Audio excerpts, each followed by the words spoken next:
একদিকে গ্রামের লোক ধান মাড়াই করছে, অন্যদিকে সবাই মিলে বীজ তোলায় ব্যস্ত রয়েছে। অন্যদিকে গৃহিণীরাও যেন চাল ঝাড়াই ব্যস্ত। এদিকে গরুরা আপন মনে মাঠে খাচ্ছে, কেউ বা চেয়ে আছে। নদীতে ওই যে সূর্য দেখা যায়, দেখতে কতই না সুন্দর। এরই মধ্যেই কেউ বা আবার মাছ মারায় ব্যস্ত রয়েছে। এই গ্রামটি যেন আসলে একটি অপরূপ দৃষ্টিতে ভরা। কেউ বা ফলমূল চাষে ব্যস্ত হয়ে আছে, আবারও দেখা যায় কেউ বা জমি লাগাবে, জমিতে ফসল ফলাবে, এই নিয়ে মহাব্যস্ত কার্য চালাচ্ছে। কেউ বা ফসল উঠানো নিয়ে অনেক ব্যস্ত রয়েছে, জমি থেকে এই ফসলগুলো উঠিয়ে বিক্রি করে টাকা পাবে। কেউ বা আবার জমি চাষের জন্য হাল নিয়ে ব্যস্ত। এর পাশে ছোট ছোট ছেলেরা যেন মাছ কুড়াতে প্রচুর হারে ব্যস্ত হয়ে পড়েছে। এই হচ্ছে পাখির চোখে সুন্দর একটি গ্রাম।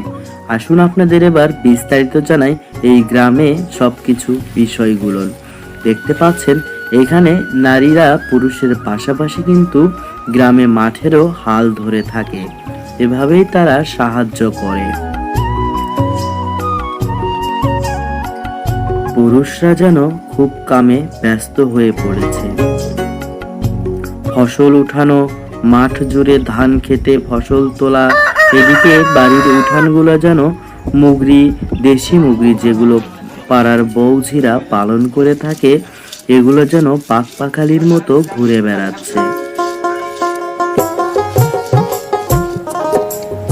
এই মুগরিগুলো মাঠে চড়ে বেড়ায় আপন মনে।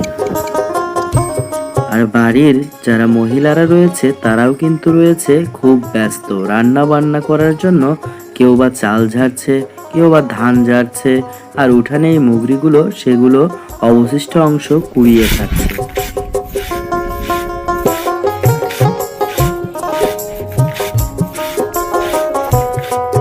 এখানে দেখতে পাচ্ছেন এই মুগরিগুলো তাদের একটি গ্রামের যেন ঐতিহ্য বহন করে। এর পাশে কেউ বা আবার ছোট ছোট দোকান ঘাড়ে নিয়ে ফেরি করে বিক্রি করছে বিভিন্ন জিনিসপাতি।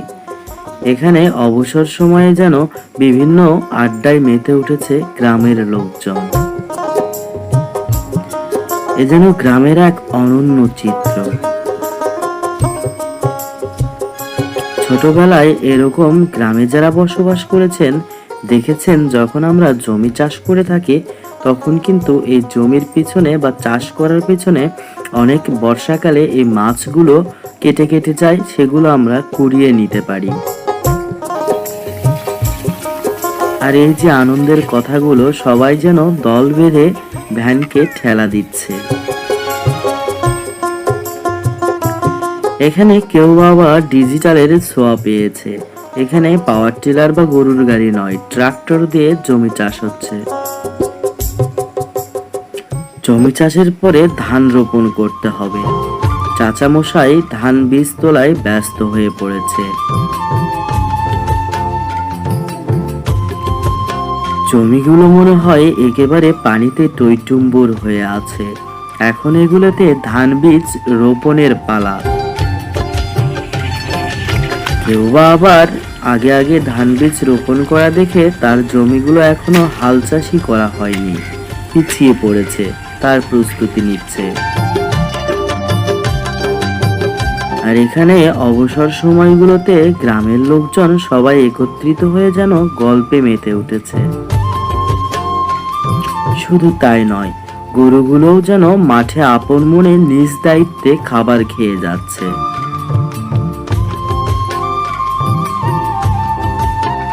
গ্রামের কৃষক ভাইয়েরা এদেরকে নিয়ে এসে মাঠে ছেড়ে দিয়ে তাদের কর্মে ব্যস্ত হয়ে পড়েছে। বাড়ির গৃহিণীরাও কম নয়। বাহিরে কর্তারা কাজ করলেও গৃহিণীরাও বাড়িতে নিজেদের কাজ ঠিকই করে নিচ্ছে। এখানে ছোট ছেলেরা কি দুষ্টমি করবে সেই প্ল্যানে ব্যস্ত হয়ে পড়েছে। কেউ বা আবার নিজের পুকুর থেকে মাছ সংগ্রহ করে বাজারে বিক্রির উদ্দেশ্যে রওনা দেবে। এক একজনের মাছ মারার পদ্ধতি এক এক রকম হয়ে থাকে।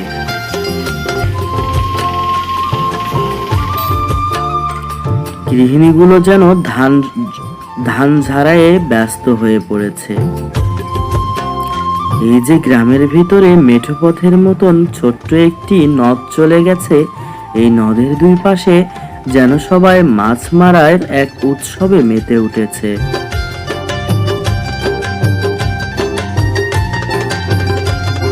বর্ষাকালে এই নদী যখন ভরে যায় তখন এখানে বিভিন্ন ধরনের মাছের আমদানি ঘটে। এই মাছগুলো মারতে কারো টাকা পয়সা লাগে না, শুধু লাগে মাছ মারার সরঞ্জাম। একে বলা হয় খাওয়া জাল। এটি দিয়ে মাছ মারে অনেকেই, গ্রামের লোকজন প্রচুর মাছ এটি দিয়ে মেরে থাকে। খাওয়া জাল মারার স্টাইলটাই অন্যরকম। কেউ বা আবার নিজের পুকুরের চাষের মাছ বর্ষাকাল আসার আগেই তুলে বিক্রি করায় ব্যস্ত হয়ে পড়েছে।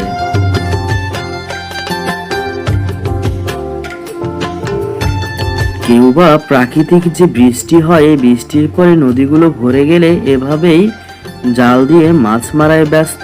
কেউ বা আবার নৌকা করে নদীর ভিতরে ঘুরে ঘুরে মাছ মারায় ব্যস্ত হয়ে পড়েছে।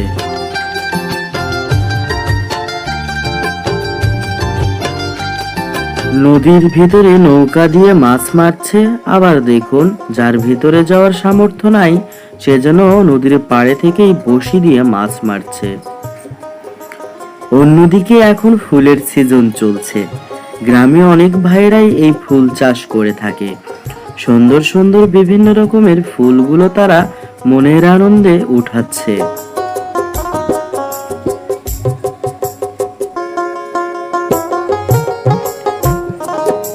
ফুল চাষে কিন্তু লাভ অনেক, যদি আল্লাহ ভালো ফলন দেয়।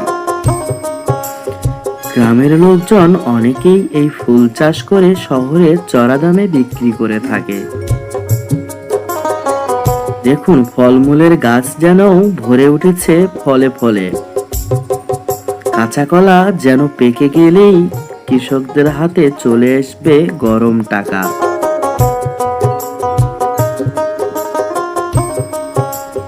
এদিকে আবার কোনো কৃষক আনারস লাগিয়েছে। বাহারি ফলে ভরপুর এই গ্রামগুলো।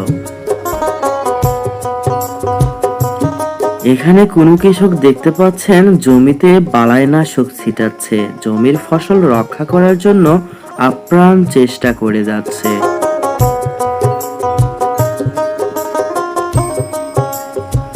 এত পর্যবেক্ষণ করছে যেন ফসলের কোনো ত্রুটি না হয়, ফলন যেন 100তে 100 হয়। খরার সময় যখন জমিগুলো শুকিয়ে যায় তখন এভাবেই ড্রেন টেনে বা মাটি খনন করে ড্রেন তৈরি করে জমিতে পানি সেচ দেওয়ার ব্যবস্থা করা হয় এই ছোট্ট ছোট্ট নদীগুলো থেকে পানি নিয়ে গিয়ে। এই নদীগুলো যেন এক অপূর্ব সাক্ষী হয়ে থাকে কৃষকদের।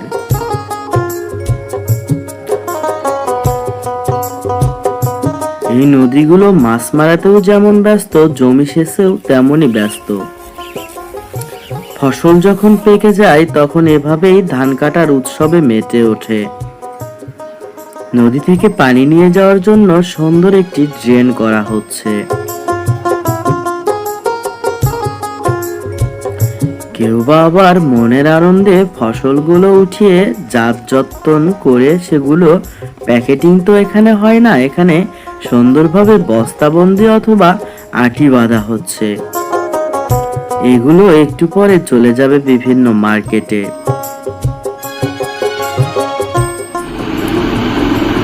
গ্রামের লোকজন বর্ষাকালে বা সিজন টাইমে ধান বীজ রোপণের জন্য যে চারা গজিয়েছে, এই চারাগুলো উঠানো খুব ব্যস্ত হয়ে পড়েছে।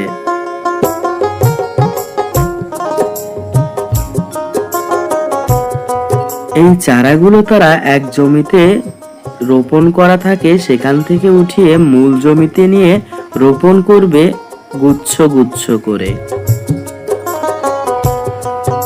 এভাবে সুসজ্জিত ভাবে একটি ফসল তৈরি করবে তারা।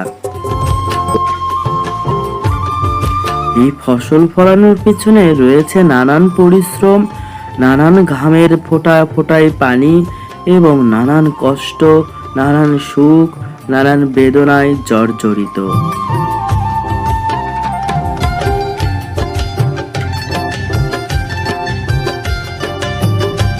পাখির চোখে এই গ্রামের মেঠো পথ দেখতে আসলেই অদ্ভুত রকমের এক সুন্দর লাগে। এটি যেন মনে হচ্ছে কোনো এক গহীন জঙ্গল।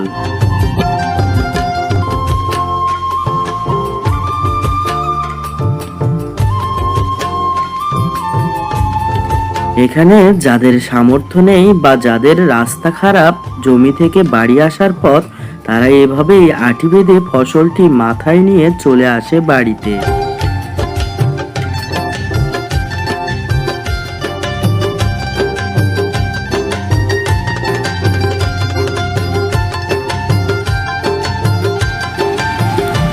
আর এখানে দেখতে পাচ্ছেন ডিজিটালের ছোঁয়া কিছু কিছু গ্রামে পৌঁছে গেছে অলরেডি।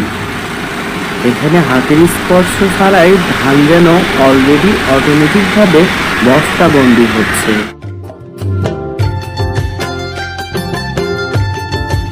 আগে যেমন মানুষ এভাবে অনেক কষ্টে ধানগুলো নিয়ে এসে হাত দিয়ে মাড়াই করত, এখন এই ডিজিটালের ছোঁয়া পেয়ে এরকম আর কষ্টে হাতগুলো দিয়ে ধান মাড়াই করতে হয় না।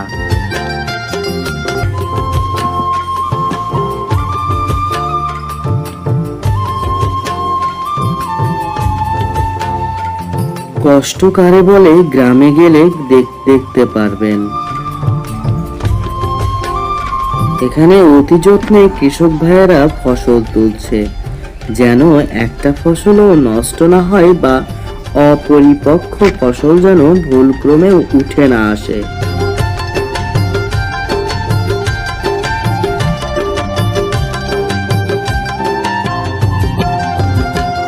এটা হচ্ছে পাট। পাটগুলো যখন পরিপক্ক হয়ে যায় তখন এভাবেই কেটে পানিতে ভিজিয়ে রাখা হয়। এরপরে ছালগুলো নরম হলে ছালগুলো উঠিয়ে পাট তৈরি হয়। এই পাট থেকে বিভিন্ন ধরনের জিনিস তৈরি করা যায়। উঠানগুলোতে যেন বগরির এক খেলাধুলার আমেজে মেতে উঠেছে। সন্ধ্যার আগে তবুও এরা শ্রম শেষ করে না। এতই পরিশ্রমে সন্ধ্যা লেগে গেছে, তবুও যেন তাদের কাজ ফুরোয় না। এখানে কেউ বা আবার দেখছেন ভুট্টার গাছ গাধার পিঠে চাপিয়েছে।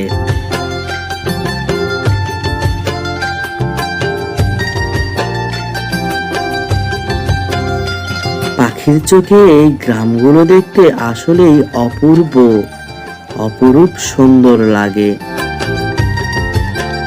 এই গ্রামের মায়ায় যেন সবাই পড়তে চায় বারে বার।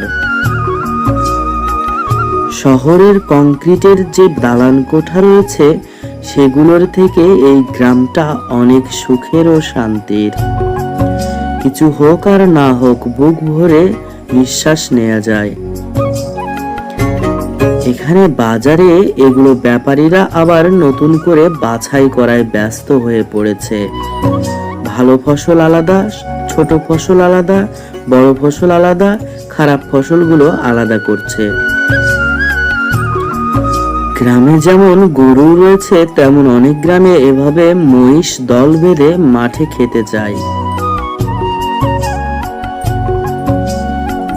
গরুগুলো যেন মনের আনন্দে এখানে খাওয়া দাওয়া করছে।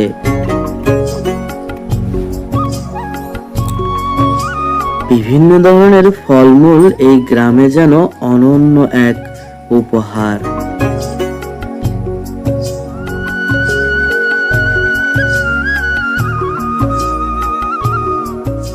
আমরা দেখে থাকি যে ফার্মগুলোতে গরুগুলোকে বিশেষ যত্ন নেওয়া হয়, এই গ্রামে কিন্তু ততটা যত্ন এরা পায় না। প্রকৃতির কোলে তাদের ইচ্ছা মতো খাবার খায়। সন্ধ্যা হলে আবারও এভাবে নিয়ে এসে বেঁধে রাখা হয়। এগুলো যখন খাওয়া দাওয়া সম্পূর্ণ হয়ে যায় তখন বাড়ি যাওয়ার জন্য প্রস্তুতি নিচ্ছে। কেউ বা আবার জমির মাঝখান দিয়ে পথ তৈরি করে ঘোড়ার গাড়ি দিয়ে যে কোনো সবজি বহন করছে।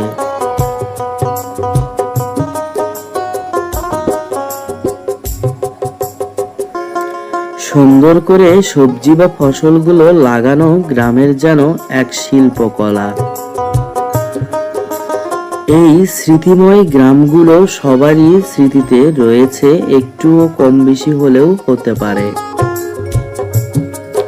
এই গ্রামের এই পরিবেশগুলো আপনাদের কাছে কেমন লাগলো অবশ্যই কমেন্টে জানিয়ে যাবেন। এর পাশাপাশি অবশ্যই আমার এই চ্যানেলটি সাবস্ক্রাইব করবেন, লাইক করবেন ও বন্ধুদের মাঝে শেয়ার করে ছড়িয়ে দেবেন।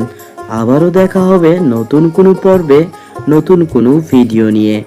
সাবস্ক্রাইব করতে কিন্তু ভুলবেন না।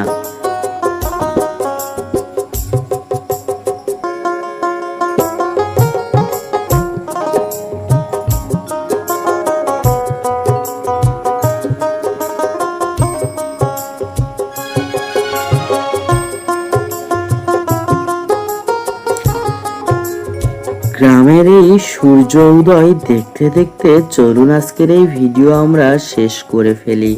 ধন্যবাদ।